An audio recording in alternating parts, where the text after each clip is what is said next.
Yes, sir. Magandang lalaki pa rin po pala kayo hanggang ngayon. Alright. Ano kan klaseng announcer? Sa special events po ako, Kuya Willie. At hindi lamang yan, package deal pa po.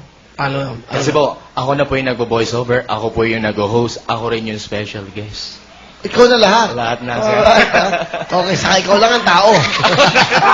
Okay, paano? Go. Okay. May sinulat ako, Kuya Willie. Okay lang ba to? Okay, sige. Okay, and now, live from the ABS-CBN Team Kapamilya, proudly presents the new Willie of Fortune. And now, ladies and gentlemen, please welcome the man himself, Mr. Willie Rebillionaire. Wala nga, malinis. Alright, so ganun ka. Opo. Sa mga sa mga naging intro ka. Opo, yes, sir. O, ano pa? Yung mga alam mo, siya, bingo, ang galing. Yung kanina, kita mo naman to sa Opo. basketball, si Barangay Boy. O, paano ka? Sa akin naman, sir, ginagawa ko naman po, nag-iiba. May marami po akong sanib sa katawan. Sige. Nagsi-60 boys. Yun po yung bali talent ko po, sir. Anong talent mo? Ano po ako ng 60 voices live on air. Aba, pakita mo na sa amin yan. Okay, talent mo. Opo, sir. Ito na po, si Mark M. Go, Mark! Bigyan mo na, Mark. Mami, mga ano siya. 60 voices po ito, ha? Mapapakinggan. Mark. Bali ngayon po, Kuya Willie, gagawin ko lang po muna yung kakuntian lang naman. Kasi pag kinumpleto ko yung baka konsumuhin natin yung buhay. Okay, hindi ba sa'yo pinaka-popular? Opo. Okay. Go, Mark M. And now, ladies and gentlemen, please welcome live on stage a man with 60 voices. Please welcome Mr. Mark M. And now, wala pong personal at kwentuhan lang. Ako po si Mark Logan. Meron akong kwento. Atin ito. Ngunit itong si Lola Key sa habol. Sige Lola Key sa bayhag. And now, ladies and gentlemen, please welcome Mayor Fred Lim. Ang kabataan, ang pag-asa ng bayan dito sa Maynila. Bawal ang droga. Siyempre pa hindi magbabalik si Ted Boylon. Public service lang po. Wala pong personalan. Bato-bato sa langit ang tamaan. Huwag magagalit. Ang pikon ay laging talo. Ito na yung sigaw ng sambayanan. Hoy! Gising, naglilingkod saan man sa mundo. At siyempre ba, hindi na magpapawi si Casabel Gas. Sino at ano? Yan ang dapat na mga pakatutukan. Narito ang mga dokumentadong pagsisiyasat na nakalap ng ABS-CBN at ng Zoco.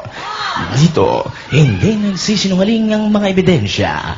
Ako po si Gas Sabelgas at ito ang Scene of the Crime.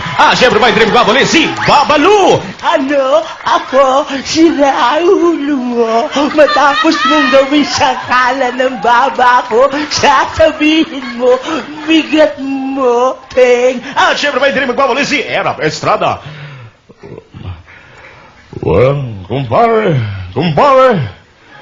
Walang kamag-anak.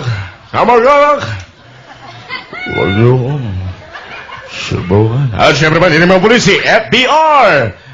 Alright, sir, sa babaway, panapens, kaya, basta sama-sama. Siyempre ba, ang kanyang kaibigan, si FPJ. Itong datandaan mo, Baldaran. Gawin nga na sumakali sa rin po na Baldaran. Tigilan mo na yung pagpapagat ng lalaki mo dahil hindi ka guwapo. Siyempre ba si Ray Langi mula sa Audi, papuntang QC, ay mga kaibigan na Paring Kaloy. Siyempre ba, hindi magbabalik mga kaibigan si... Last na natin ito, sige natin si Boy Abunda. Magandang umaga, kaibigan. Good morning, Chrissy. Kaibigan, usap tayo. Siyempre pa, hindi rin magbabalik. Last na ito, mga kaibigan, at pasok natin. Walang iba kundi si Big Brother ng ABS-CBN. Robbie, kunin mo ang damit ni Billy Rebillon mo. Huwag yun sinunod yan. Hindi ka mapapasama sa Big Four. Siyempre pa, last na ito, mga kaibigan, isama natin si Kim Atienza. Kung inyo pong matatandaan, mga kaibigan, ito po ang kauna-unang prehistoric dinosaur na nakikita ngayon, mga kaibigan. Muli ito ang inyong Kuya Kim, at ito ang Matang Lawin. Galing mo, Mark! Let's go, Mark! Galing nito. Galing mo. Wow, ha? Pwedeng gamitin to, Pwedeng gamitin to. Dito, iba-iba, Voice over, pwede to. Okay. Diba? Malay mo, ito ng break mo. Dahil magaling ka, Timo. Dahil magaling ka, meron kang 10,000! Alright! What a talent. Mark